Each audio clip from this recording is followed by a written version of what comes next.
তো ভাই ভোটের খেলা তো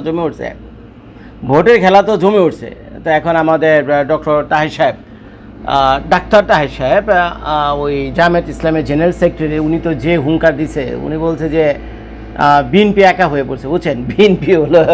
বিএনপি এখন এক ঘরে হয়ে রয়েছে, আর বাকি যত দল আছে, ইসলামিক দল, তারপরে এনসিপি বলেন, জুলাই যোদ্ধাদের দল বলেন, আরও যত দল আছে কম বেশি সব গেছে একদিকে, আর বিএনপি হলো একদিকে। এখন তাহের ভাইয়ের দাবি যে যেহেতু বিএনপিকে এখন এক ঘরে করে ফেলা হয়েছে, তো যার ফলে জামায়াতের সামনে এখন বাধা নেই, এবং বিপুল ভোটে জয়লাভ করে জামায়াত ইসলামী বাংলাদেশ নেক্সট পার্লামেন্ট ইলেকশনে তারা কি করবে, জয়ী হয়ে গিয়ে কি করবে, গভর্নমেন্ট ফর্ম করবে। তো ভাই মানে এটা বিরাট ব্যাপার। তো ওনার এত কনফিডেন্ট কোত্থেকে আসলো, কোত্থেকে আসলো, তো সেটা নিয়ে একটু আলোচনা করা যেতেই পারে। একটা জিনিস খেয়াল করেন, জামায়াত ইসলামী কিন্তু একটা ইসলামিক দল, বুঝছেন। জামায়াত ইসলামী একটা ইসলামিক দল, এবং জামায়াত ইসলামের সাথে কম বেশি যতগুলো দল আছে, 2-4টা বাদে সবাই কিন্তু ইসলামী সমমনার দল, যারা ইসলামিক রাজনৈতিক দল করে। তো এখন ইসলামিক রাজনৈতিক দলগুলোকে মানুষ কম বেশি একটু ভয় পায়, কারণ তারা মনে করে যদি শালায় ভোট দিয়ে দিই, বাংলাদেশ না আবার তালেবান হয়ে যায়, আফগানিস্তান হয়ে যায় ভাই। তো এই চিন্তা থেকে, বুঝছেন, এই টেনশন থেকে অনেকে এই জামায়াত ইসলামকে কিছুটা ভয় পায়। যেটা সত্যি সেটাই আমি বললাম ভাই, আমি তো কারো পক্ষের বিপক্ষে না, বুঝছেন। যেটা বাস্তব, একজন আম জনতা, একজন আম নাগরিক হিসেবে, সাধারণ একজন সিম্পল সিটিজেন অফ বাংলাদেশ, নাকি একজন বাংলাদেশের নাগরিক হিসেবে যা আমার বুঝ, পারিপার্শ্বিক অবস্থা, দোস্ত বন্ধু বান্ধব যা বলে, আত্মীয় স্বজনদের মুখে যা শুনি, ফ্যান ফলোয়ারদের যা মুখে যা শুনি, তাই তো আমি এসে আপনাদেরকে এই ভিডিওতে বলি। তো দেখি কি কারণে জামায়াতের এই জেনারেল সেক্রেটারি তাহের ভাইয়ের এত কনফিডেন্স যে পাস করবি, নির্বাচনে সে পাস করবি। দেখি সে কী বলছে, আপনারা দেখতে পাচ্ছেন ছবিতে মিস্টার তাহের সাহেবকে। তো এখন দেখি তাহের সাহেব কী বলেছেন।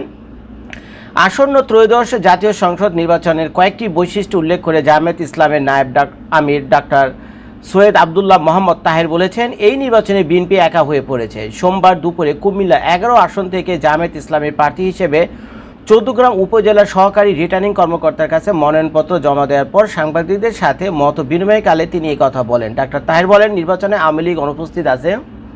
ইতিহাসে নতুন রেকর্ড সৃষ্টি করে জামায়াত ইসলামী সহ অন্যান্য ইসলামিক দল এবং যারা জাতীয়তাবাদী দলের একটি অংশ ডানপন্থী বলতে যা বোঝায়, 24শে জুলাই চেতনাধারী পরিবর্তনকারী ঐতিহাসিক সেই ভূমিকার সাথে যারা ছিল তারা সকলেই এবার ঐক্যবদ্ধ। এটি অতীতে আর কখনো দেখা যায়নি। এটা একটা ভালো পয়েন্ট উনি কথা বলেছেন তাহের ভাইয়া। সেটা হলো, এখন যেহেতু আওয়ামী লীগ নির্বাচনে নাই, আর আওয়ামী লীগ হলো জামায়াত ইসলামের হলো চিরশত্রু, চিরশত্রু, আর জামায়াত ইসলামও আওয়ামী লীগের জন্য চিরশত্রু। তো যার ফলে এই 17টা বছর আমাদের আয়রন লেডি শেখ হাসিনা আপা কিন্তু নানানভাবে চেষ্টা করছে জামায়াত ইসলামকে নিশ্চিহ্ন করার জন্য। ইভেন ছাত্র শিবিরকেও তারা দীর্ঘদিন ব্যান করে রাখছিল, বন্ধ করে দিয়েছিল। রাস্তাঘাটে মানে দেখলেই ছাত্র শিবির দেখলেই পিটাইতো, বুঝছেন। ছাত্রলীগের পোলাপানরা ছাত্র শিবির দেখলেই পিটাইতো। তো এরকম অবস্থা থেকে এই জামায়াত ইসলামী দলটা এখন উঠে আসছে। তো এখন খেয়াল করেন, তাদের সামনে তো সেই বাধা নাই, আওয়ামী লীগ নাই, এখন বাধাকে বাদ হলো বিএনপি। কিন্তু বিএনপি তারা বাধা বলে মনেই করে না। তো তারা মনে করে ইসলামিক সেন্টিমেন্টে যে পলিটিক্যাল পার্টিসগুলো রয়েছে তারা সব একজোট হয়েছে। ইভেন যে পরিবর্তনের মাধ্যমে, যে গণ অভ্যুত্থানের মাধ্যমে শেখ হাসিনা উৎখাত হয়েছে, তার যে নেতৃত্ব দানকারী যে দলটা, এনসিপির কথা সে বলেছে, আর কিন্তু সেই এনসিপির দলটাও তাদের সাথে রয়েছে।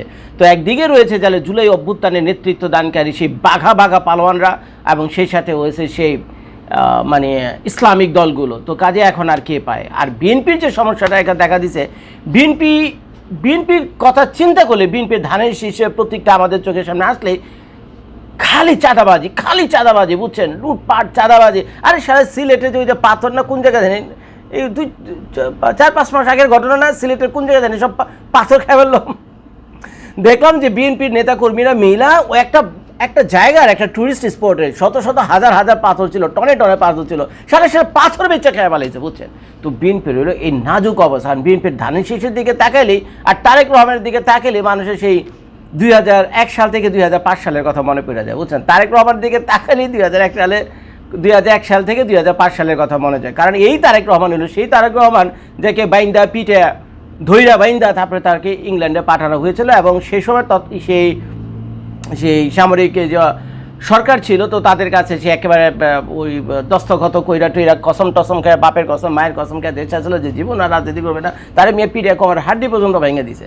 এবং এই তারেক রহমানের বিরুদ্ধে কিন্তু 1-2টো অভিযোগ না, ওই সময় 2001 থেকে সাল পর্যন্ত পত্রপত্রিকাগুলো খুলে দেখেন, অসংখ্য নিউজে ভরপুর এই বিএনপির লুটপাটের কাহিনী। আমি তার বানায় বলতেছেন এইগুলিই ঘটছে ভাই, পত্রপত্রিকাতে এগুলি দেখি।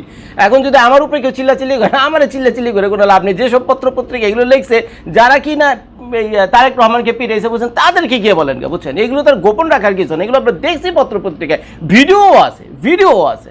তো এখন এই ধানের শীষের দিকে তাকালে, বিএনপির দিকে তাকালে আমাদের কাছে এগুলো মনে হয় হায় আল্লাহ, এদের যদি ভোট দিতে হলে কী অবস্থা হবে, শালা একটা ভালো অফার পেলে তো দেশই বেঁচে লাগবে। ভালো একটা অফার যদি বিএনপি বেচালে তো দেশই বেঁচে ফেলবে, এটা তো পাবলিকের ধারণা, কারণ তারা তো এগুলি করে, দুর্নীতি লুটপাট তো মানে একের পর এক বিশ্ব চ্যাম্পিয়ন হয়েছিল ওই ইসের আমলে, বিএনপির আমলে বাংলা। এগুলো তো ভোলার কথা না, বেশি দিন আগের কথা না বুঝছেন, তা এখন আসেন জামায়াত ইসলামীর তাহের ভাই দেখে। এখন তাহের ভাইয়ের ওলট কনফিডেন্ট এই জায়গাতেই, তাহের ভাইয়ের কনফিডেন্ট হইলে এই জায়গাতে যে শালা আমরা তো 54 বছরে বাংলাদেশে কখনো ক্ষমতায় আসিনি, আমরা তো দেশ চালাইও নি, কাজে আওয়ামী লীগও লুটপাট করছে, বিএনপিও লুটপাট করছে, আওয়ামী লীগ বিএনপি দুজন মিলে লুটপাট করে বাংলাদেশকে সাত্তানাশ করে দিয়েছে। এবার বাংলাদেশের মানুষের নীতির দোহাই দিছে তারা, জাল্লার হস্তে একটা বার ভেবে দেখেন, আপনারা তো বিএনপিও দেখছেন, আওয়ামী লীগ দেখছেন, একটা বার জামায়াত ইসলামীকে একটা সুযোগ দিয়ে দেখেন আমরা কি করি, তো সর্বত এই কনফিডেন্ট থেকে আমাদের তাহের ভাই বলছে যে বিএনপি কোনোভাবেই জামায়াত ইসলামীর সামনে টিকবে না। এই যে ইলেকশন আসছে ফেব্রুয়ারি মাসে, সেখানে জামায়াতই মেজরিটি পাবে এবং সরকার তারাই গঠন করবে। তো যাই হোক, শুভেচ্ছা জানাই তাহের ভাইয়াকে, আল্লাহ যাতে তার ইচ্ছা কবুল করুন। যদি ওনাদের নিয়ত ভালো থাকে তো অবশ্যই আল্লাহ তাদের ইচ্ছা কবুল করবে, আর যদি নিয়ত খারাপ থাকে, যদি মনে করে যে না নির্বাচনে পাশ করে এসে বাংলাদেশকে আফগানিস্তান বানাইব বুঝছেন, ঘন গিয়ে তালেবানদের সাথে মিটিং করবো, তাহলে তো ভাই আমি নাই, তাহলে ভাই নাই, আমি তো কবে কেটে বলবো। আর আপনাদের ইচ্ছা অনিচ্ছা এবং আপনারা কী করবেন এখন ভাই, এটা আপনাদের ব্যাপার। ভিডিও দেখার জন্য ধন্যবাদ। সালাম আলাইকুম।